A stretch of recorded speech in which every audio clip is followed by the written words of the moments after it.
Na mtazamaji wa Trend TV bwana, mmoja kati ya habari ambazo sasa hivi huko mtandaoni zimeanza kumeke headline ni hii habari mpya kabisa ambayo ameonekana msanii Ali Kiba akiwa yuko studio na mmoja kati ya wasanii ambao alikuwepo katika record label ya WCB. Bwana, ni obvious kwamba kila mtu atakuwa anafahamu kwamba ni kwa muda kidogo wasanii wamekuwa wakishirikiana, hususan bwana swala hili la kushirikiana, yani kuna baadhi ya kolabo ambazo zilikuwa haziwezekani hapo awali, lakini sasa hivi bwana, kwa namna moja au nyingine tunaona wazi kabisa ni kolabo ambazo zinawezekana, yani it's possible kolabo hizi kufanikiwa. Sasa basi hapa nazungumzia moja kwa moja kolabo ya wasanii mbalimbali. Kwa mfano bwana, hapa kuna collaboration ambayo ilitokea mwaka jana, ilikuwa ni kolabo ya Rayvanny na Harmonize. Kama unavyoelewa kwamba Rayvanny na yeye pia baada ya kujitoa katika record label ya WCB alikuwa yuko huru, which means kwamba alikuwa ni fursa yake yeye kufanya kolabo na msanii yoyote yule ambaye yeye mwenyewe anajisikia kufanya naye kazi, japo kutokana na kwamba hapo awali kulingana na maelezo au kulingana na sheria za record label ya WCB zilikuwa hazimruhusu Rayvanny kufanya kazi na msanii ambaye yuko nje ya record label hiyo bure. Kwa hiyo malipo yalikuwa ni makubwa sana kwa msanii yoyote yule ambaye anatamani kufanya kazi na msanii ambaye yuko ndani ya record label ya WCB.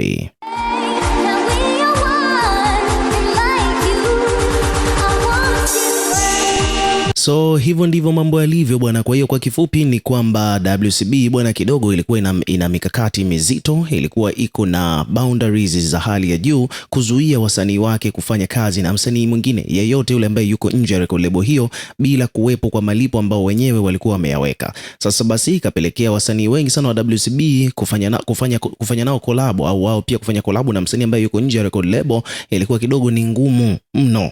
Umeona bwana, kwa sababu vigezo na masharti wasanii wengi sana walikuwa hawezi kuvifikia. Sasa baada ya wasanii hao kuwaona wakiwa wametoka katika record label hiyo, wamekuwa wako huru na tukaona wakawa wanafanya collab na watu wengi sana baada ya kutoka tu katika record label ya WCB.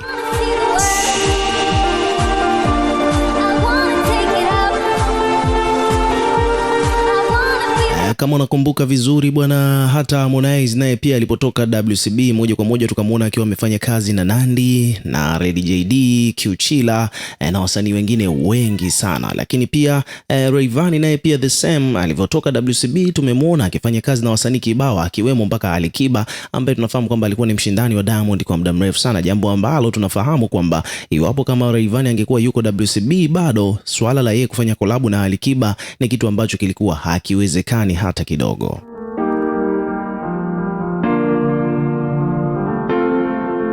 So hivyo ndivyo mambo yalivyo bwana. Kwa hiyo kwa kifupi ni kwamba baada ya Harmonize kufanya hayo, pia vile vile tumeona kwa mfano mwingine ni kwamba Rayvanny naye pia the same amefanya kazi mpaka na Ali Kiba baada ya kutoka WCB.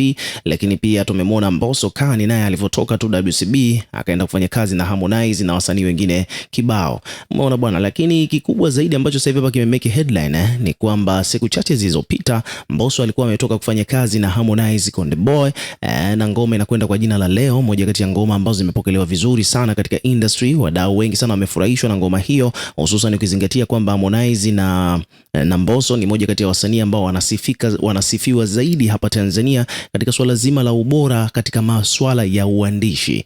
Umeona bwana, kwa hiyo wawili hawa kufanya collab bwana ni moja kati ya vitu ambavyo kiukweli vimewafurahisha watu wengi sana kuwaona vijana hawa wakiwa wameshirikiana.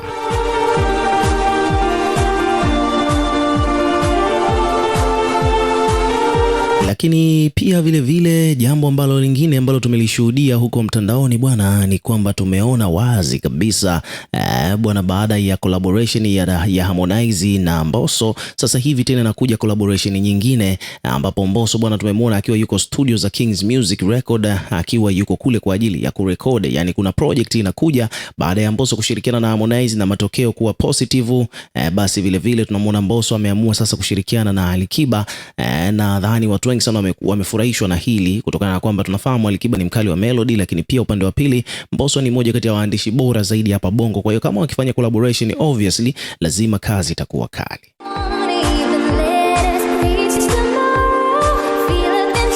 hiyo bwana, huko mtandaoni bwana, watu wengi sana wamefurahishwa na swala hilo, lakini pia vile vile ni kwamba page mbalimbali zimekuja kuripoti kuhusiana na hiyo habari baada ya kuonekana Mbosso akiwa yuko na Alikiba studio. Maana watu wengi sana walikuwa wanadhania kwamba hiki ni kitu ambacho hakiwezekani, lakini ndio hivyo kimewezekana. Japokuwa hapo awali wakati Mbosso kwa WCB watu walikuwa wanasema kwamba haiwezekani kutokana na kwamba Mbosso yuko WCB na msanii wa WCB kufanya kazi na Alikiba sio jambo jepesi.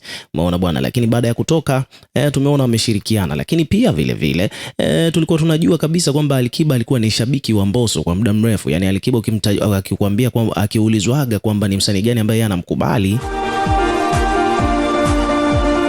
hususan katika record label ya WCB, Alikiba alikuwa anamtaja Lavalava na Mbosso. Alikuwa anasema kwamba ni wasanii wakali sana ambao yeye mwenyewe anawakubali. So baada ya Mbosso kutoka pale WCB moja kwa moja tumemwona sasa hivi baada ya kufanya kazi na Harmonize, sasa hivi bwana ameamua kufanya kazi na Alikiba. Kwa hiyo mitandao ya kijamii imekuja kuripoti, watu wengi sana wamefurahi kuona hivyo, na nataka hapa nikusomee baadhi ya page ambavyo zimekuja kuripoti kuhusiana na swala hilo baada ya Mbosso na Alikiba kuonekana wakiwa studio kwa ajili ya kutengeneza jambo.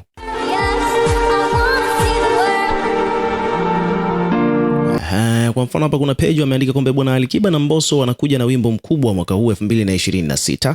Alafu pia page nyingine hii hapa wamekuja na wenyewe pia hapa wameandika kwamba bwana ukimzungumzia ujio wa kolabo kati ya Alikiba na Mbosso baada ya kuonekana wakiwa studio, bwana anauliza kwani unahisi kwa nini wasanii wengi sana wanapenda sana kufanya kolabo na Alikiba? Ukiangalia wasanii takriban wote wana kolabo na Alikiba, wasanii wachache sana hawana kolabo na Alikiba. So hilo ni swali ambalo pia wadau wamekuwa wakijiuliza huko kwamba kwa nini kila msanii akipata nafasi tu anajitahidi afanye kolabo na Alikiba. Kwa upande wangu mimi ni kwamba tunahisi kwamba Alikiba ni moja kati ya wasanii ambao wako na melody kali, na obviously ukimweka Alikiba katika chorus, ukimwandikia chorus kali, basi yeye akitia sauti yake huaga mambo yanakuwa ni moto kweli kweli. Kwa hiyo huenda ikawa ni moja kati ya sifa kubwa sana za Alikiba na zinazopelekea wasanii wengi kuvutiwa kufanya naye kazi. So hivyo ndivyo mambo yalivyo, lakini kuhusiana na excitement ya watu mbalimbali huko mtandaoni bwana, kiukweli ni kwamba watu wengi sana wako wanasubiria hii ngoma kwa hamu kuweza kuona kwamba je, Mbosso na Alikiba wakifanya collab itakuwaje. Kwa hiyo anytime soon kwa mwaka huu 2026 vijana hawa bwana wanataka kutoa kitu na wadau wamekaa mkao wa kula kusubiri. Nadhani obviously lazima kutokopo na ushindani au kushindanishwa, kwa sababu tunajua kwamba Mbosso ameshirikishwa na wasanii wawili wakubwa hapa Tanzania, ameshafanya kazi na Harmonize na this time around anaenda kufanya kazi na Alikiba. Najua tu watu lazima wataanza kushindanisha kwamba collaboration ipi ni kali zaidi, Mbosso na Alikiba au Mbosso na Harmonize. Kwa upande wako weka maoni yako katika comment section hapo chini, tutakuwa tukisoma na kureplay kila comment, lakini pia hakikisha una subscribe kwa ajili ya kupata update zaidi. Halfway there, we're keeping focus on that.